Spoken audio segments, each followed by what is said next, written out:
every single week, what's the best team in the NFL? And every single week until the playoffs, you never know, what team is going to come up on top and what team is going to rise under the shadows. And the past couple years, it's been the wild card team that makes the biggest impact, which is getting into the Super Bowl and winning the big game. Now for teams flying under the radar, nothing bigger outside of the Bears than a team like the Green Bay Packers. Now, they had some big-time losses against, kind of competition that they would hope to just blow out. It's been a season up and down for the Packers. They're 4-3 now. They have a win against the Rams that really, in a way, could have gone either way up until the fourth quarter, as the St. Louis Rams give them all they can reckon with at home. But Aaron Rodgers, just the main man for the Packers, he is just on fire in the coming weeks and made some tremendous throws. And I think the throw of the year, in the third quarter, scrambling to his left side and throwing a pass on the run across his body to Randall Cunningham for a 40-yard touchdown. Watching that play, boy, Aaron Rodgers is certainly giving the Green Bay Packers a chance every year to contend for a Super Bowl victory. And right now, for the Packers, as long as this team is relatively healthy. Now, Greg Jennings still out, for the Green Bay Packers. He'll be out for a few more weeks. Are the Green Bay Packers the best team in the NFC? It's hard to kind of get that question underneath after week 7, but are the Packers the best team in the NFC, or do they have a big-time shot in the playoffs? Well, first off, I think you meant Randall Cobb. You said Randall Cunningham. I think we all caught what you meant there. Mm-hmm. But, with the Packers, it's definitely been up and down, and, the thing is, these good teams, you find out if you're a good team or not by how you deal with those up and downs. Obviously the Seattle debacle they had, and then the huge lead they lost to, Indianapolis. Both games going into it, Packers fans and NFL fans alike probably thought, okay, this game's going to go to Green Bay.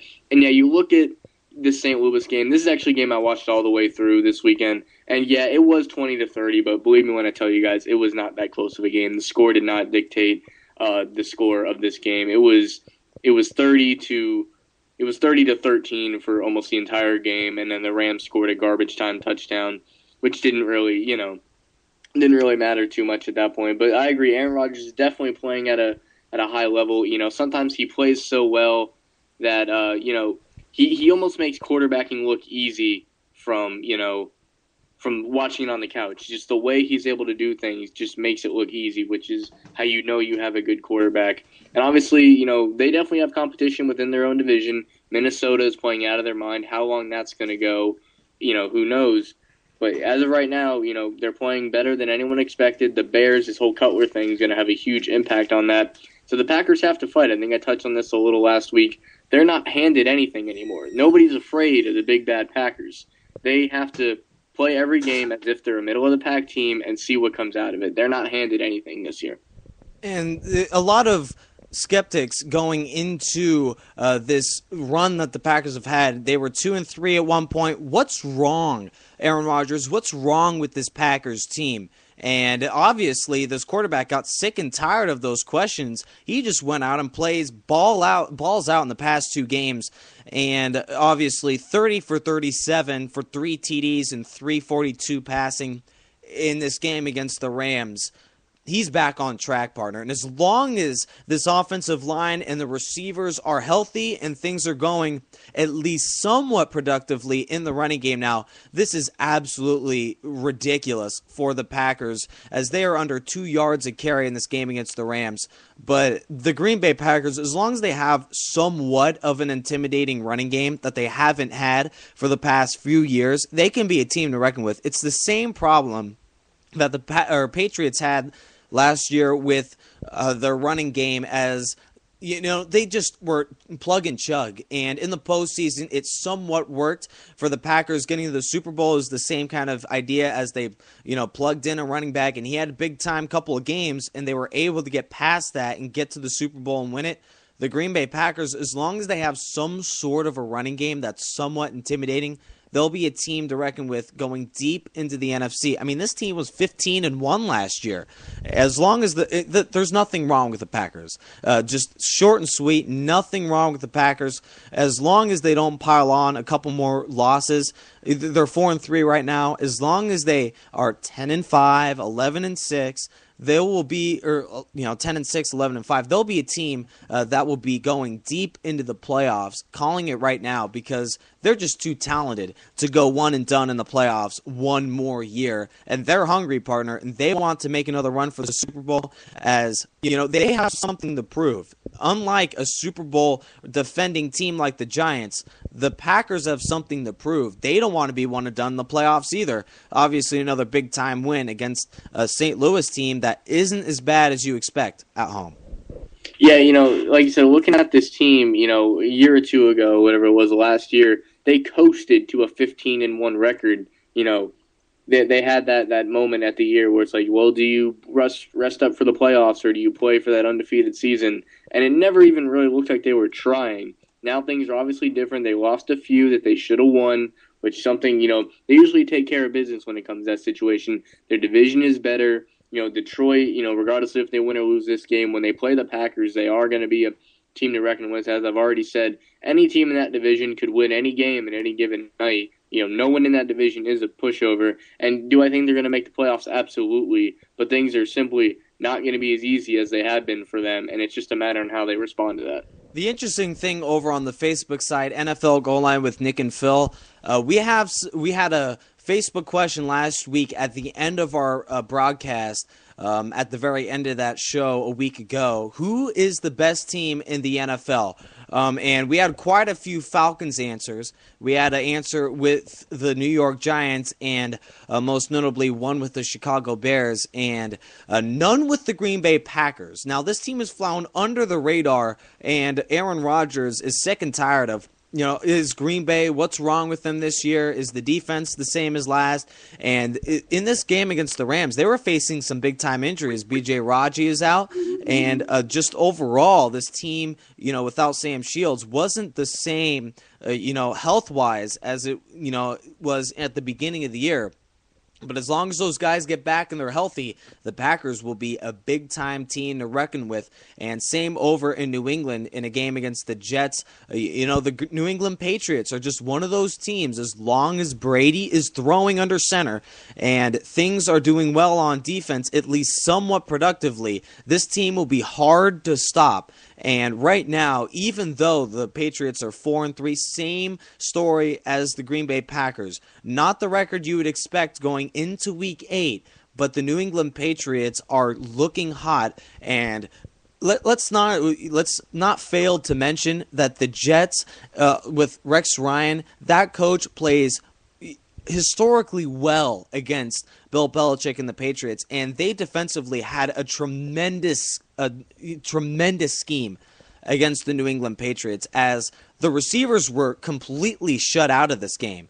And it was just down to the tight ends and could the Patriots play defense and nail-biting finish. But the New York Jets now at 3-4, things looking down on this team. And even though they gave their best shot, the New England Patriots are a tremendous team. And they now have a running game. This team will be another football squad that will be fighting for the top spot in the AFC. They're a big-time talent over in that conference. Well, I think you hit the nail on the head. For Rex Ryan, if he's not going to make it to the Super Bowl, his Super Bowl is always against, he gets Super Bowl 2 times a year, and they're both against Tom Brady, Bill Belichick, and those New England Patriots. As you said, he just something about playing them that makes him want to play better. His scheme is always near perfect. He's either beaten them or it's come down to the wire like we've seen now. So really, it's a situation, he just plays harder against that team. And honestly, I watched most of that game, and I feel the receivers kind of let down Mark Sanchez. I think that's the best way I can put it. They didn't come to play. Obviously, this is not the most talented group. If you compare it to New England's wide receiver core, it's nearly laughable. But it's situation. The Jets are middle of the pack, but that doesn't really affect the Patriots' play on it because when it's a division opponent, it doesn't matter what your records are. It's always going to be tough. So yes, I do agree that the Patriots are still going to be in it till the end. they're probably still the favorite to win the division, but definitely not by as much as they're used to. And the New York Jets certainly giving the New England Patriots everything that they were hoping for in this game. And Mark Sanchez, he came up huge in this game, not really something that you would expect. And obviously the Jets came up short, and in the end, Sanchez had a big-time fumble in overtime. But 28 for 41 in this game, 328 and a touchdown pass. Mark Sanchez is getting things going, and he's not as bad going into the year as people put him out to be. This isn't the same situation that the Jets have, as we mentioned earlier, Carolina has in Cam Newton, because Mark Sanchez, his head's on straight, and he's trying as hard as he can, and every week he's giving it his all on a defensive and ground and pound type of team.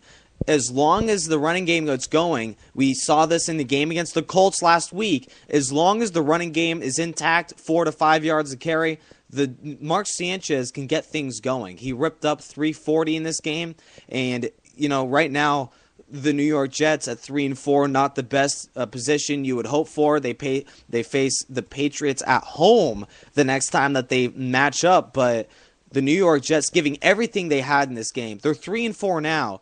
But are they still a team that can get a wild card spot? The New England Patriots seemingly will run away with this division. I'd be surprised if it comes down to another big-time matchup between these two teams later on.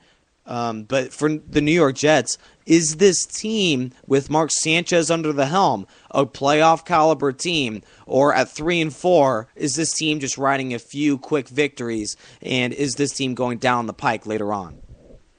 Yeah, again, it's a team where, if they do what they're capable of, they would make the playoffs. Obviously, they have what looks like winnable games in their schedule, but you never really know. The Cardinals was supposed to be a winnable game. Seattle was definitely supposed to be a winnable game. So here's a team, they're almost not used to having the running game that they do now in the Patriots. But, again, I think I said it twice now already. The Patriots more than likely will make the playoffs, but it won't be the dominating fashion that we're used to seeing it in. The Patriots at 4-3. They're one game up on the New York Jets, and they're a half game up on the Miami Dolphins in that division. Buffalo also 3-4 after a big-time loss. We'll go quickly on them later on in the broadcast. Also, we had a question up on Facebook, and this question certainly up for a big-time debate. We'll go quickly on this. Mark Sanchez or Michael Vick as the better quarterback. And even though Sanchez in a way has the credentials, 2 AFC championship appearances, even this year in his 4th year in the league, still has plenty of struggles, and Michael Vick knows more than his fair share of struggles. Sanchez 9 TDs, 7 picks. Michael Vick is close to leading the league with the most turnovers in the NFL. Obviously, both of these guys have a lot of improvement to do, and I don't know if it's just the offensive scheme or what, Phil, because both these guys keep turning the football over. On Facebook, it's a 4-1 advantage for Vick over Sanchez as the best quarterback, but I don't know if you agree. I think Michael Vick is still a tremendous talent, and Mark Sanchez a little handicapped by the fact that they don't trust him much at all in his 4th year in the league. Yeah, I'm looking at I was one of the people that voted for Michael Vick. I don't think you can say that Sanchez has had a better career. He's made it to 2 conference championships. Michael Vick has made it to 1 with the Atlanta Falcons.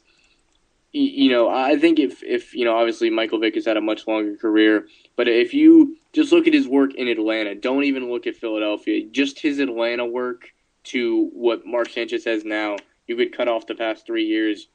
Michael Vick's 6-touchdown game against Washington. Cut all that out, and you still got to give it to Vick because, he might be in a slump right now, but overall, there's no better way to put it. I think he's just an overall better football player. And Mark Sanchez, even when he went to 2 conference championship games, he depended heavily on that defense, and he would have to win games 20-17, 17-10, low-scoring games where Sanchez throws 3 or 4 good passes and then hands it off to his running back 30, 35 times just in his work alone, Michael Vick, he has carried the Atlanta Falcons way more than Mark Sanchez has. And Rex Ryan, he's going with his guns, going with Sanchez, and perhaps the most backfiring offseason move of the entire year was putting in Tim Tebow. I don't know exactly how much of an off-the-field impact Tebow's had, but on the field,